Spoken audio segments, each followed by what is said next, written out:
The lights came up in a burst of patriotic blues and reds, the iconic jazz intro of The Late Show echoing through the cavernous studio. Applause erupted as Stephen Colbert stepped onto the stage with his trademark grin, a grin that concealed 1,000 daggers. "Ladies and gentlemen," he began, pacing slowly toward center stage, "tonight's guest needs no introduction. Royal blood, Hollywood tan, Oprah's favorite confessor. Please welcome Prince Harry." The crowd cheered, though it wasn't deafening. Some clapped out of habit, others just watched. Harry stepped into the light, wearing a fitted navy suit that whispered Californian minimalism. He smiled, but it was tight around the eyes. He was used to this now, the shows, the lights, the soft chairs, but not this one, not this host. They shook hands. Colbert's grip was firm, almost performatively so. "Harry," he said as they both sat, "or do I call you Duke of Sussex? Or perhaps..." The artist formerly known as Royal, laughter from the audience, not from Harry. "Just Harry is fine." "Great, just Harry it is. Sounds like a startup that sells gluten-free tea." More laughter. Harry adjusted in his seat. Colbert leaned forward slightly, cards in hand. "So, you've written a book. Again." "Spare," Harry said with a rehearsed nod. Colbert raised his eyebrows. "Yes, Spare. Quite the name. Sets the tone, doesn't it?" "It's the truth," Harry said. "Your truth," Colbert corrected, smiling, "which I'm told is a currency now, right up there with Bitcoin and personal branding." A smattering of nervous laughs. Harry chuckled softly. "Stephen, if we're going to talk about the book, I'd appreciate not starting from a place of mockery." Colbert blinked. "Mockery? Oh, no, I save that for the Kardashians. This is curiosity. You're a fascinating guy. You left the royal family, moved to Montecito, started a podcast, and wrote a memoir that, by your own admission, burns a few bridges." Harry's jaw tightened. Colbert continued, tone still playful. "Now let's talk about that frostbitten area. I mean, who among us hasn't applied Elizabeth Arden cream to their royal jewels?" Laughter roared. Harry didn't smile this time. "There's a reason I shared that story," he said coldly. "It was about vulnerability." Colbert nodded. "Of course. And vulnerability is profitable, isn't it?" the audience murmured. Something in the room had shifted. Harry inhaled deeply. "I didn't come here to be baited. And yet, here you are," Colbert replied, not missing a beat. "Sitting on a stage, selling a story, and calling it healing." Silence. Then applause. Not for Harry, just for the show. The silence hung like thick fog over the studio. For a moment, even the band seemed unsure whether to play. Colbert held Harry's gaze, sharp, unblinking, almost amused by the friction building in the air. Harry exhaled, slowly. "Stephen, you invited me here to speak, not to be dissected." "You're right," Colbert replied smoothly. "Let's talk. You say in your book that the royal family lives by silence, that pain is swallowed behind palace walls. But now, you've handed the world a microphone. Tell me, was that liberation or revenge?" The crowd shifted in their seats. Some gasped softly. Others leaned forward. Harry blinked, caught off guard. It was liberation. It was finally telling the story that was always twisted by others. "But not twisted by you," Colbert raised an eyebrow. "Come on, Harry. You call your brother physically violent. You reveal private messages from your father. You even talk about hallucinating after using mushrooms. Is this memoir or therapy on stage?" "I was honest," Harry said, voice firmer now. "For the first time, I was honest." Colbert sat back in his chair, folding his hands. "Honest or strategic?" That hit like a slap. Harry stared at him. "You talk a lot about trauma," Colbert went on, voice dipping into something more intimate. "And I believe trauma needs space, but this is television, book tours, interviews, Netflix, Spotify. At what point does the trauma become performance?" Harry's hands gripped the edge of his chair. "It's not performance," he said, sharp now. "It's reclaiming my life." Colbert nodded slowly. "Then let's reclaim a moment, shall we? You once wore a Nazi costume to a party. You say it was a mistake. And yet, in your memoir, it's reduced to a few pages. Meanwhile, you're frostbitten. You know what gets a full anecdote. Are we prioritizing scandal or accountability?" The air crackled. A few audience members exchanged looks. The tension was no longer subtext. It was spectacle. Harry stood his ground. "I've made mistakes. I've apologized. But I won't let you frame me as some privileged monster."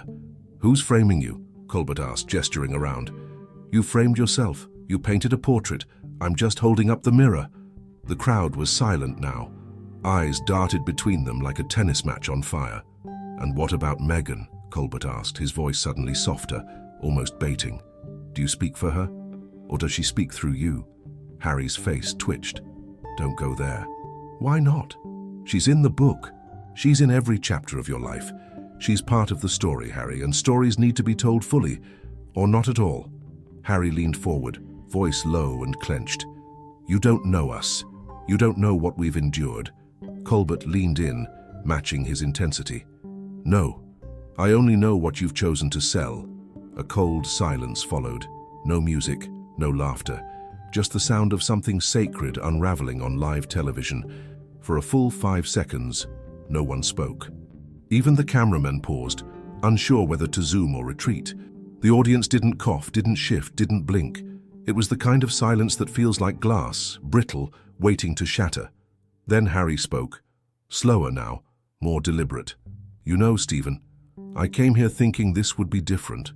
Thought you might actually want to talk, not ambush." Colbert didn't flinch. An ambush implies surprise. You've been in the spotlight your entire life. What about this is new? Harry sat back, crossing his arms. The way people pretend to care just long enough to weaponize it. Colbert raised his chin. "You mean like the British tabloids?" "Exactly. But aren't you doing the same thing? You criticize them, then turn around and feed the same beast. Interviews, documentaries, ghost-written books. What's the difference?" Harry's voice was quieter now, but colder. "The difference is consent." A few heads nodded, but the studio remained tense. Colbert leaned forward again, resting his elbows on the desk. "Let's talk about that consent. You've consented to a level of exposure few could survive. You've told stories about your family, about your wife, about your dead mother. There are moments in your book, intimate, sacred, painful. Why give them to the public?" "Because if I don't, they get rewritten," Harry said, "by people who never lived them." "But what if the public doesn't want the truth?" Colbert asked. "What if they just want the drama?" Harry scoffed. "Then that's not my problem." "Isn't it?" Colbert asked, smiling thinly. "You're a brand now, Harry. Whether you admit it or not, your trauma is marketable. Your grief is digestible. Your wounds have been packaged and streamed, and tonight they're trending." Harry's face darkened. "You think this is funny?" "I think this is America," Colbert replied, his tone soft but ruthless. "And in America, pain is content." The line landed like thunder. Even the stage lights seemed to dim for a second. Harry looked down, then back up. His voice had no smile left in it. "You sit behind that desk, smirking, pretending to be clever, but you don't know what it's like to lose your mother in front of the world. To walk behind her coffin as a child while people snap pictures. To grow up with silence and shame, and then be told you're selfish for finally speaking," a few audience members murmured. One woman near the front dabbed her eye. Colbert let the emotion hang for a moment, then he struck. "And yet, here you are, back in the spotlight, back in front of the cameras, choosing the stage that once crushed you." Harry stood suddenly, not aggressive, just done. "I think we're finished." A sharp inhale from the crowd. Colbert stayed seated, calm as a shadow.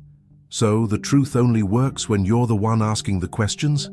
Harry didn't respond. He looked past the audience, past the cameras, past the blinking red lights. Then he stepped away from the chair. Stagehands moved nervously. Producers whispered frantically off-screen. Colbert watched him go. "Thanks for coming, Harry. Say hi to Spotify." Laughter, uneasy, nervous, scattered. The curtain didn't fall. The lights didn't fade. The silence did the rest. The cameras caught every second of it. Harry walking off stage, stiff posture, clenched jaw, the shadow of fury crossing his face like storm clouds over glass. A stagehand tried to intercept him with a headset dangling from her shoulder. He didn't even look at her. He disappeared into the wings without a word. The audience didn't know what to do. Some clapped awkwardly, others murmured. A few stood halfway, Unsure whether this was real or just a daring piece of late-night theatre, Colbert remained seated, tapping his cue cards lightly against the desk. He didn't smile. He didn't frown. He simply waited until the murmurs began to fade. "Well," he said finally, his voice low and sharp like a blade unsheathed. "That was Prince Harry, everyone." Scattered applause, some boos, a lot of confusion. He looked to the camera, dead center, as if speaking directly to the millions watching from living rooms across the country. "Some people say I'm too harsh, others say he's too fragile. Maybe the truth is somewhere in between, or maybe we're all just watching a man wrestle with a mirror he can't control." A pause. "But one thing's clear. Royalty doesn't mean immunity.